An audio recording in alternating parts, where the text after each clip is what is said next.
All right. Hello and welcome back. It's Mike with High Intensity Health. I appreciate you showing up and tuning in. Today we're going to talk about endotoxin absorption and its links and associations with the ketogenic diet. I'm just going to share with you the research, what the science says, and then share with you some tips and solutions that may help you should you want to embark on a low carb, high fat style diet that we promote on this channel. I just want you to be aware of the research when it comes to metabolic endotoxemia. Not to be totally scared about this, but this is one of the core themes that we really focus on in this channel is improving your intake of fat coming from plants, plant-based fats.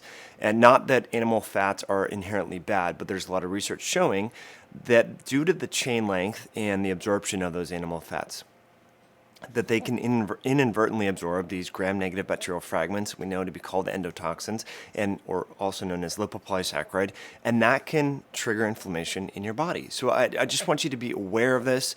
So when you're thinking about embarking on this low-carb, high-fat style diet, just make it a priority to really focus on plant-based fats.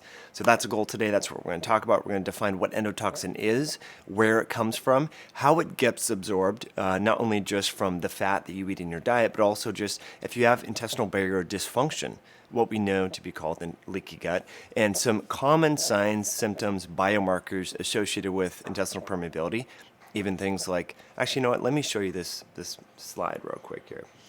I've never used this format yet. Okay, so I'm going to be off to the side here, but as you can see, this actual clinical study showed that common metabolic biomarkers that are associated with metabolic syndrome are linked with increased zonulin signaling. As many of you may know, zonulin is the marker. I'm going to move this away here. Zonulin is a marker of intestinal permeability. So there's a lot of ample research. This actually came out back in 2012. And that particular study right there, I highlight many associated studies in the book Belly Fat Effect. I'll put that link below this video so you can learn more about it. And that study really inspired me and motivated me to finish up the book Belly Fat Effect because, you know, for a long time we heard about intestinal permeability, leaky gut with allergies, with asthma, with autoimmunity, with depression. And that was one of the first studies of its kind back that was published in 2012 showing that, you know what, leaky gut is actually associated with common obesity, with elevated blood levels of triglyceride, insulin, blood glucose, hypertension, and low HDL. So these are almost all of the inclusion criteria of the metabolic syndrome. And so that's very, very interesting. Now, is it the chicken or the egg? Does the diabetes and the obesity cause the gut dysfunction, or do the foods that contribute to obesity and diabetes cause intestinal barrier dysfunction? I think it's the latter. So, you know, a lot of people that want to get onto a low-carb, high-fat style diet for weight loss purposes, for blood sugar regulation, you know, if you are one of those folks where your blood sugar kind of is teetering out of into the abnormal range, maybe your fasting glucose is elevated, maybe your triglycerides are elevated, maybe your waist circumference is elevated, you have some belly fat. Well, all of those signs and symptoms, biomarkers, criteria, if you will, lead, based upon the science, lead us to believe that there may be some underlying intestinal permeability going on, some leaky gut. So therefore, if you just start having a lot of liquid fat, a lot of animal fat, you know, a low phytonutrient diet, you're going to absorb bacterial fragments called endotoxins, okay? And I'm going to share with you in this slide how that works. It's these endotoxins, every human being on planet Earth, we all have endotoxin in our GI tract, whether you have a real healthy gut or bad gut bacteria, whether you were born via C-section or born vaginally, or whether you were breastfed or given formula, we all have endotoxin containing bacteria in our GI tract. Roughly 5 grams of endotoxin containing bacteria. Now, as you can see on this slide, endotoxin bacteria, endotoxin containing bacteria and their associated endotoxins can be absorbed through really 2 ways, and you know, new research is emerging about this, but through intestinal permeability, as you can see on this slide, and or via the chylomicron absorption when we have a high-fat style diet, okay?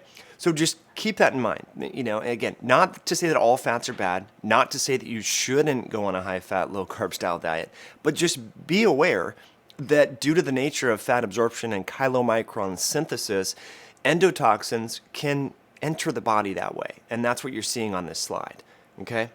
So really interesting stuff. Again, if you want to learn a little bit more about it, not being too promotional here, but you guys, I highlight over 1,800 studies in this book, Belly Fat Effect. Published it, wrote it all in 2013, and then published it in 2014. So if you're kind of like, if this concept of metabolic endotoxemia and intestinal permeability and its links to weight loss and its links to blood sugar regulation is a topic of interest to you and you want to dive into it, this book contains all the info. So just want you to know about that.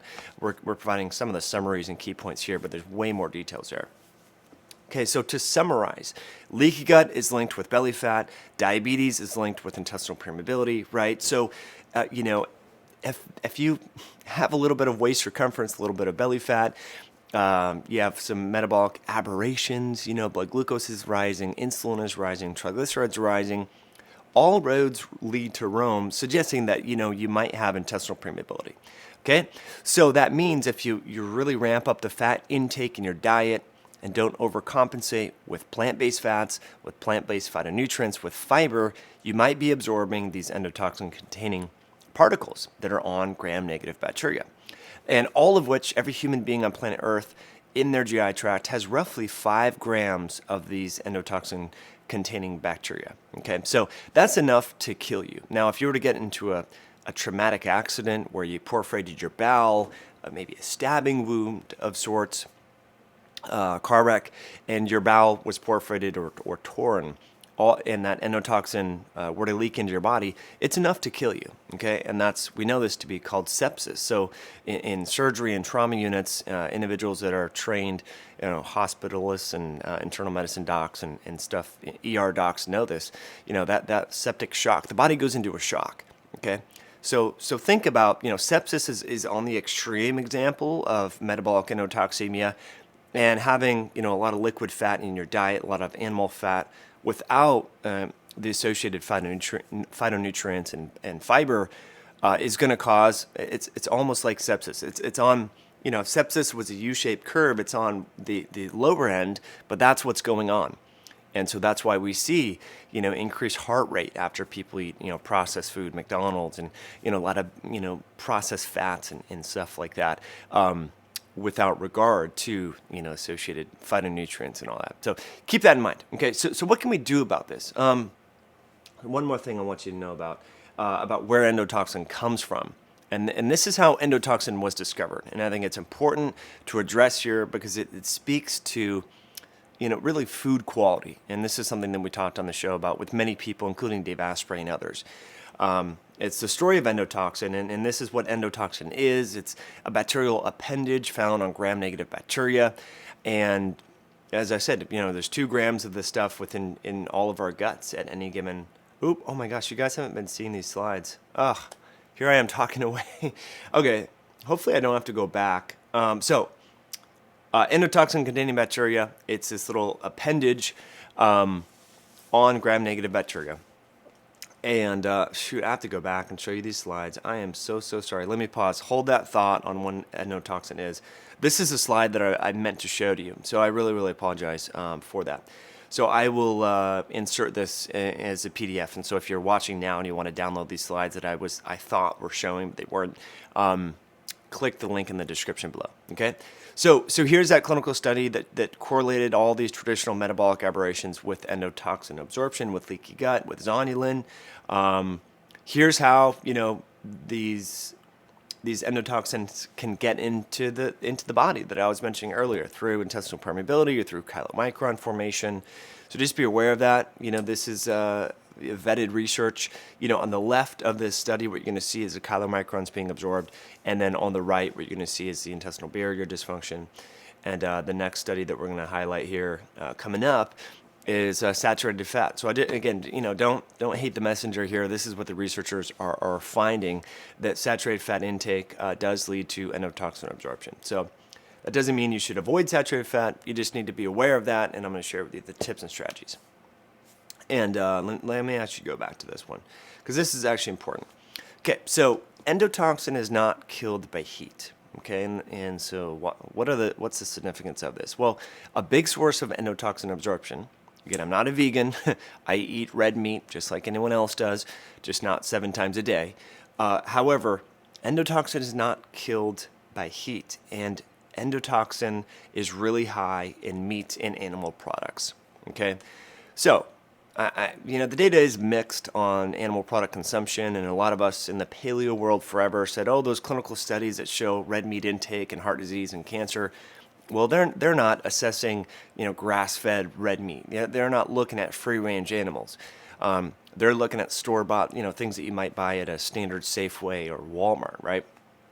Which, okay, that makes sense. But another component of the red meat and another aspect of the studies that we don't really hear much about is and talk about that meat contains a lot of endotoxin, right? Particularly if meats and meat products they start to look a little brown. Sometimes when you see meat on sale, it's tempting to buy it, right? Never buy meat that's been sitting around for a while, because actually bacteria have grown on that, and there's more endotoxin containing bacteria, like E. coli and others on that meat.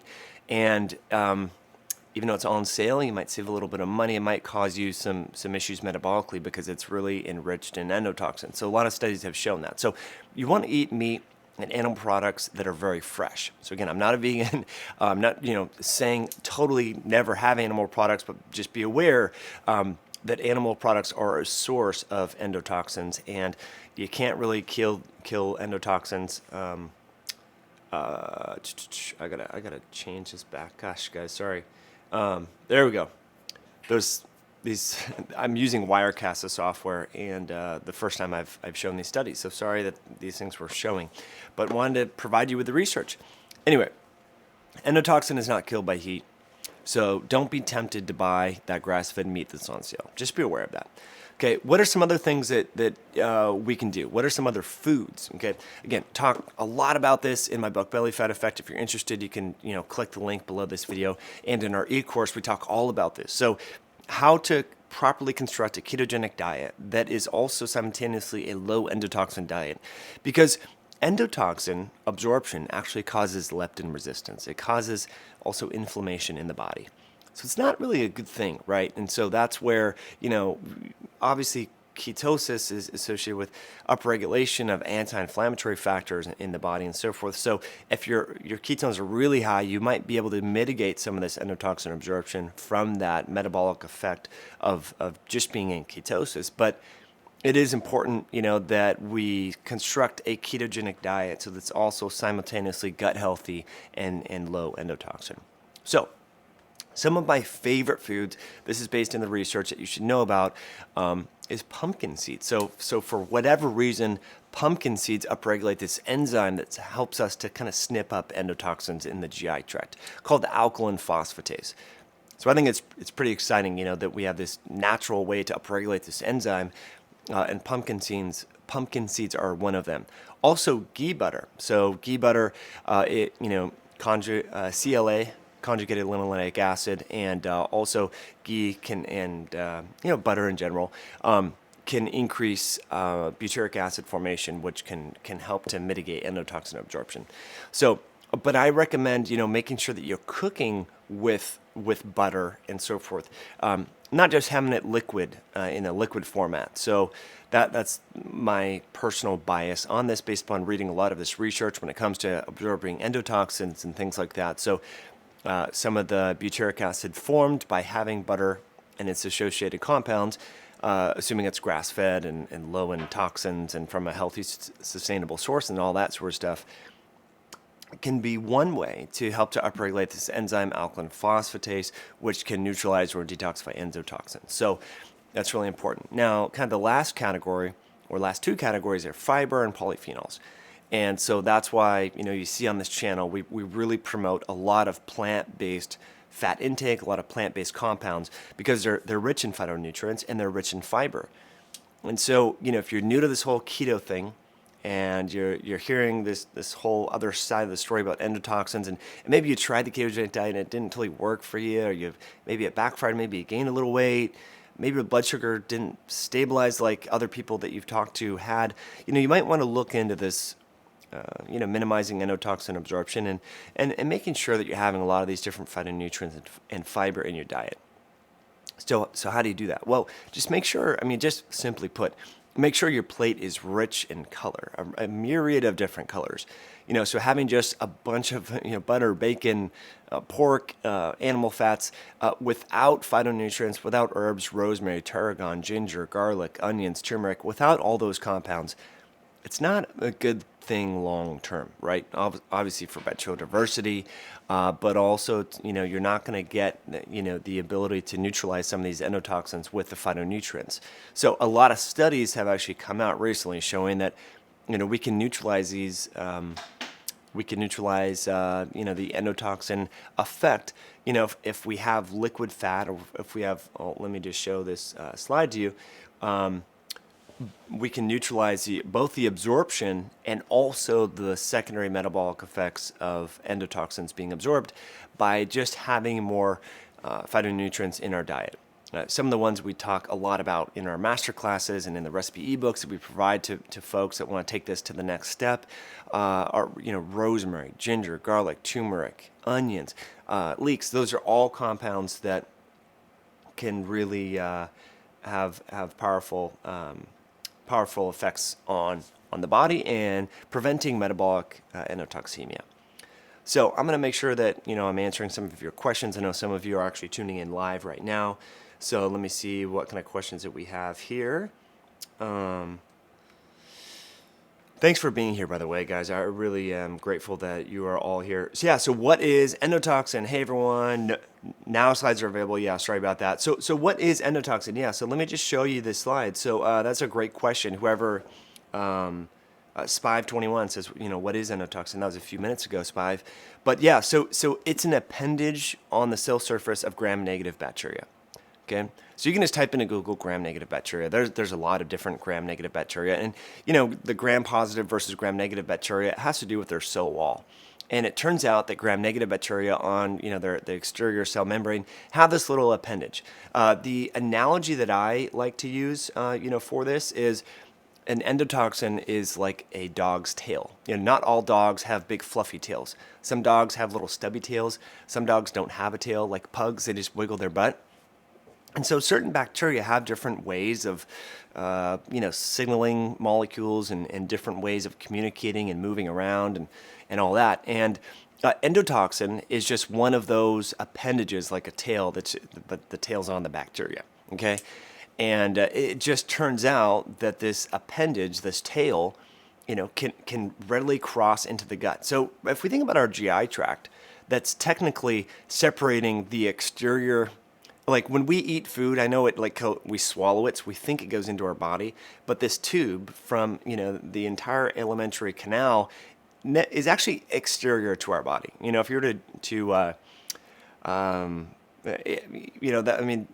you can think of many analogies, but if you were to eat beets or something, and then 18 hours you see the beets come out, they never actually, and your poop is kind of purple. The beets never made it in. Some of them never made it into your body. They just went through this tube, this inner tube of life. And, what's separating that, feces and vomit, inside our GI tract from our sterile human internal milieu is one single cell layer thick called the epithelium. And that epithelium, it kind of has two purposes, right? It's trying to keep stuff out, but it's also trying to absorb nutrients. So that's why there's so much immunologically active tissue on the adjacent side. On the other side, if this is your gut epithelium, there's a lot of immune reactive cells right here ready. They're waiting, they're sampling. They're trying to see if the nutrients and objects being absorbed are friend or foe. Should they react to them? Should they make antibodies? Should they release cytokines and interleukins? Or are these nutrients that are going to fuel the body? And so that's why the gut is a huge source of, or can be a big source of inflammation because of all the immunologically active tissue trying to keep what's in the inner tube of life that's bad from affecting the body, okay?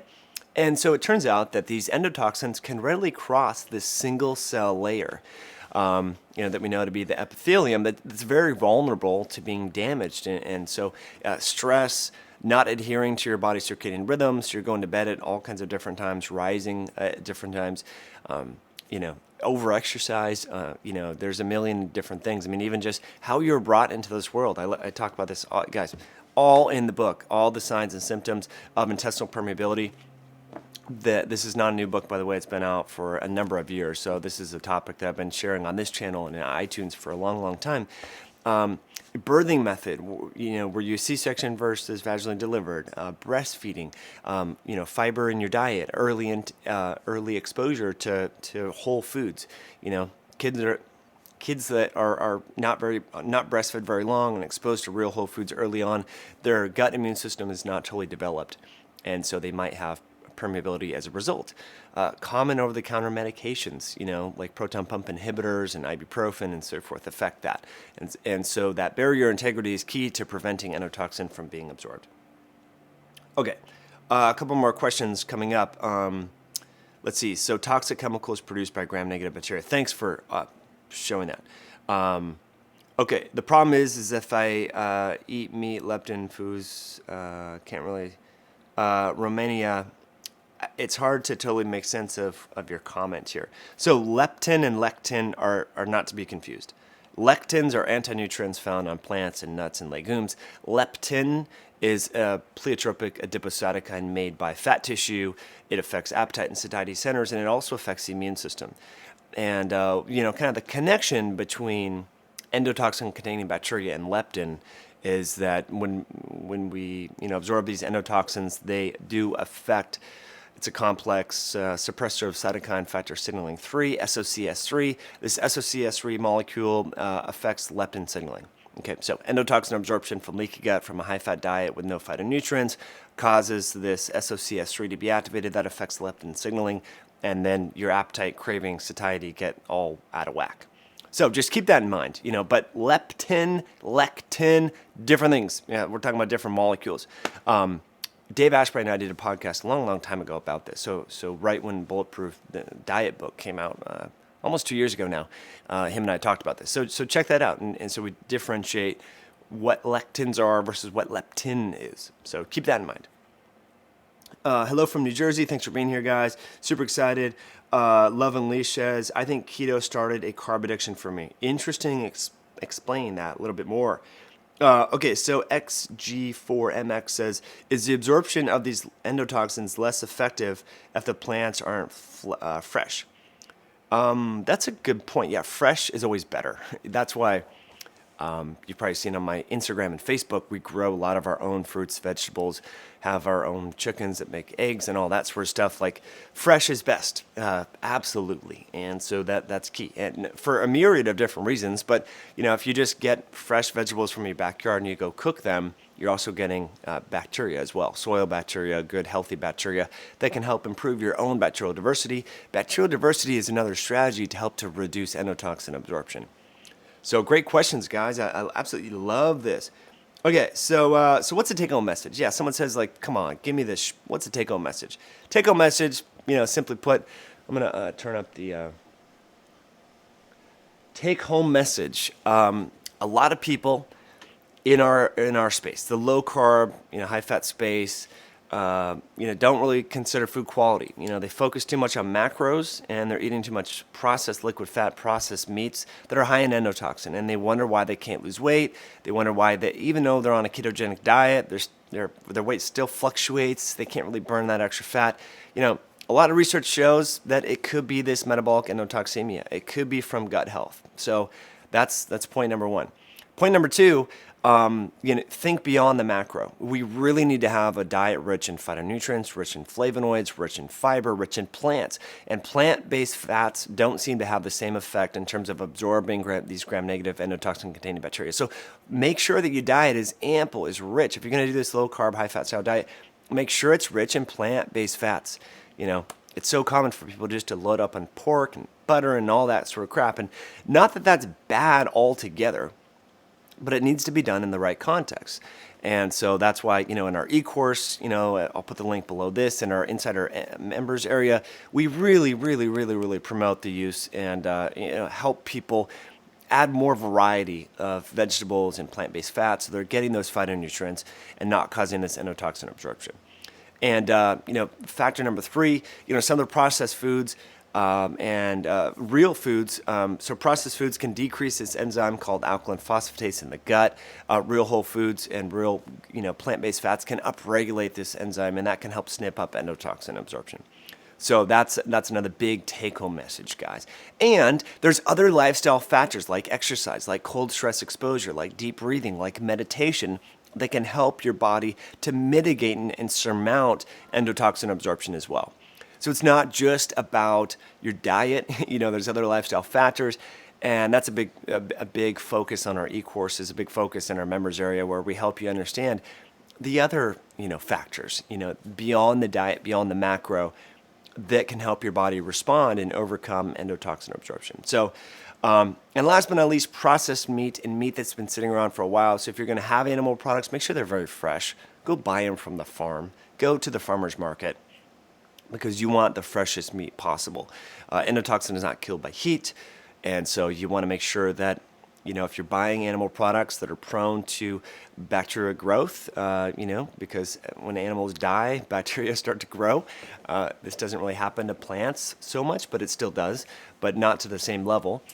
So keep that in mind. So old meat, processed meat that's been sitting around, that's been frozen for a long time, and you're thawing it out, make sure you cook it quickly because that endotoxin is not killed by heat. So that's hopefully the long and short of it. Wow, tons of questions. Someone says that I have just as many problems with gut permeability with avocado and coconut as with animal fat. Interesting about avocado because the chain length of the oils in avocado, per the research that I've read, and I've read tons of studies on this for the last 7 years, avocado shouldn't be a problem. Coconut oil, yes. Coconut meat, no. So it's the processed oils that can be an issue, guys. So what else do we got? 2 eggs, avocado, 4 bacon. Yeah, I mean, Christy says, yeah, that could be okay, for you, but that's a lot of bacon. So the bacon fat, there's a lot of liquid fat in there. That can be an issue. Okay, so Mike says, or someone says, can you comment on causes on how to deal with secondary hyperpituitarism?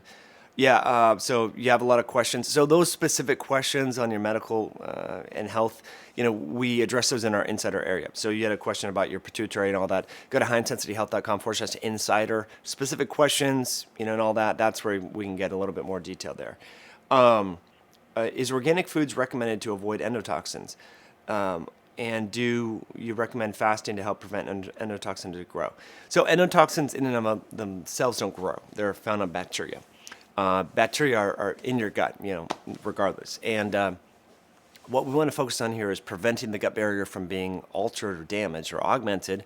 And that's number one, with healthy, real plant-based foods, sprinkling in animal-based protein, animal fats. And when we do have the animal protein, animal fats, what we want to do is make sure that we're not having too much and not having too much liquid animal protein, animal fats, in the sense.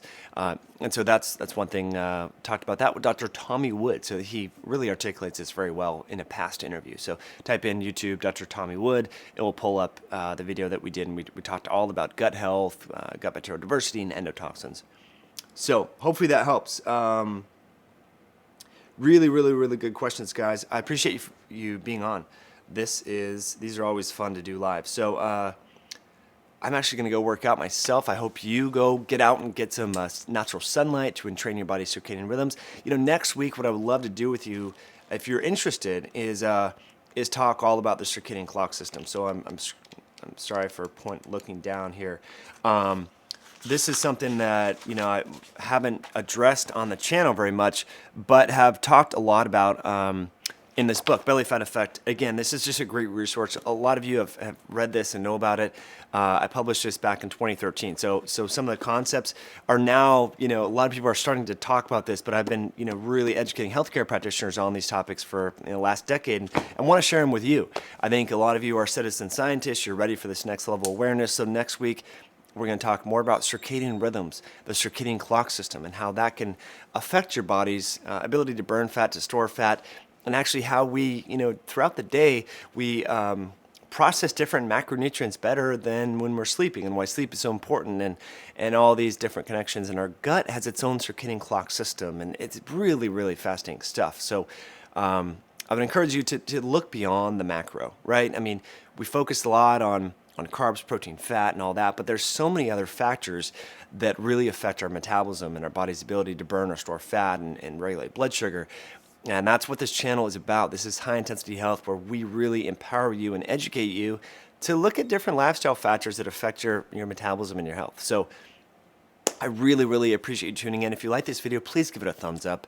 Share this with a friend or family member that may need to hear this information, and let them know about some of the interviews that we're doing. And if always, if you want to learn a little bit more, click the link below this video. I have additional resources, recipes, cookbooks. We're here to help you, give you the tools so you can shorten your learning curve. And I'm sure right now you have a million questions, but we created a lot of videos on the back end in our members area to help you understand some of these different factors and really cut down your learning time so that you can start cooking more healthy real foods that are low in endotoxins, in terms of and gut healthy, improving gut bacterial diversity. So have an awesome weekend, guys. I have a really, really good interview coming on with Dr. Rupia Julia of the Doctor's Kitchen as well. So I think you'll dig that. So I'm going to post that later on today. It's still in the editing phase. That's about it. So I'll be looking at the comment bar. If you guys have any more questions, check out the comment bar after this, and have an awesome weekend. We'll catch up with you soon.